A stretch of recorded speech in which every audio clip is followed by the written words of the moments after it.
Almost every country in the world is in debt. The United States' current debt is well over $38 trillion, the highest figure in its history. The European Union carries nearly 14 trillion and Japan over 9 trillion. Even oil-rich nations, Germany, China, and other export giants actually hold enormous debts. Here is the strange situation. If everyone is indebted, who could possibly be the creditor? This is the realm of financial history, the place where money, power, and history intertwine. Nothing is as simple as it seems anymore because debt is no longer just a burden. In reality, it is the very foundation of the modern world. Every war, every crisis, every rise and collapse stands upon an invisible web of debts. If you follow the chain of creditors far enough, you reach a slightly unsettling truth. The existing world is indebted only to itself. This does not mean everyone benefits equally. To understand the point we have reached today, that global debt has surpassed $315 trillion, nearly 3 times the size of the world economy, we must return to the beginning, to history long before credit cards and digital transfers. The idea of national debt was not built on Wall Street but in war. In 1694, England was fighting France and running out of gold. The king found a solution by borrowing from merchants. In exchange for continuous interest payments funded by future taxes, merchants financed the state. To manage this newly founded system, the Bank of England was established. This was a revolution because the state could now spend money it did not yet possess. The merchants who lent the money received something extremely valuable in return: the word of the state, a promise that could be bought, sold, and transferred. This reality marked the construction of the government bond and became the first seed of the modern financial system. France copied it, the Netherlands developed it, and the newly built United States financed its revolution and westward expansion through it. Thus, national debt ceased to be a story of failure and instead became a sign of credibility. Being able to borrow meant being able to sustain power. Old empires conquered lands for gold. Now they issued bonds for interest. Vast battlefields were replaced by balance sheets. 3 centuries later, debt has become the world's largest export product. U.S. debt stands at $38 trillion, Japan's above $9 trillion, and total global debt increases by another $1 trillion every 100 days.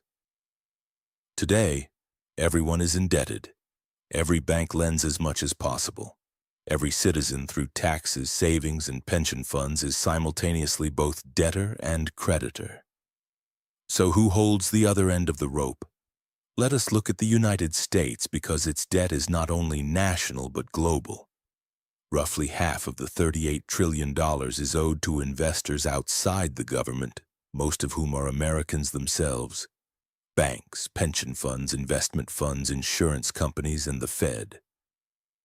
The remaining portion, about $9 trillion, is in foreign hands, with the largest share in Japan, followed by China, then the United Kingdom, Luxembourg, and Belgium. So we can say the U.S. is indebted to China. This is true, but only a small part of the total. In reality, America is mostly indebted to itself. The Treasury issues bonds, funds buy them. The Fed repurchases them and creates new money, and taxes return as interest to retirement accounts. This system functions cyclically, and it is not unique to America. The same mechanism operates worldwide. Countries borrow from one another. Reserves flow back into developed country bonds, and it is as if everyone is playing a global game using IOUs borrowed from each other. The only rule keeping the game alive is that no one leaves the table. There is also a more powerful side to this: the markets. Funds controlling trillions, central banks, and major institutions determine who can borrow cheaply and who will struggle. When trust disappears, currencies collapse, governments fall, and economies can change overnight. Democracy decides who governs, markets decide who survives. The backbone of this system is formed by central banks. They do not merely manage debt, they produce new money by creating it. Every unit of currency in circulation corresponds to a debt existing somewhere else. In other words, there is no such thing as debt-free money. This order stood for years on trust. As long as people believed interest would be paid, the wheel kept turning. But when trust vanished, as seen in Greece, Argentina, and Sri Lanka, the system fractured. Then what happens? New debts cover old debts and everything begins again. Today, debt exists not to be repaid but to be rolled over. Governments do not intend to eliminate it entirely. This is not a conspiracy.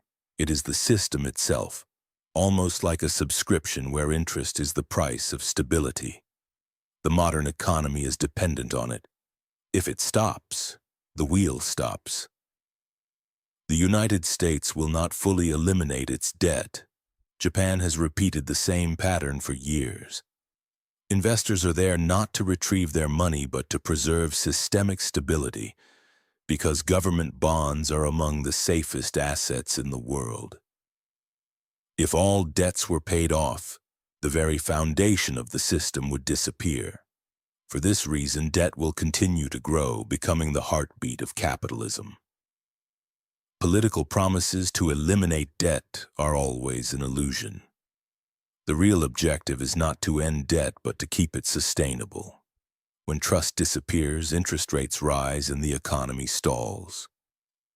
This is the true secret of sovereign debt. The plan was never to eliminate debt completely, but to keep everyone believing that it eventually will be. This order does not benefit everyone equally. Interest payments climb upward, turning debt into a transfer not only between countries but also between social classes. Thus, inequality and debt grow in parallel. In the end, one question emerges: how does a motor run without fuel? At the summit, there is no single villain to blame. Not China, not Wall Street, not the IMF. The modern system has transformed debt into money. The line between debtor and creditor has vanished. Debt once meant bondage. Today it signifies a fragile balance.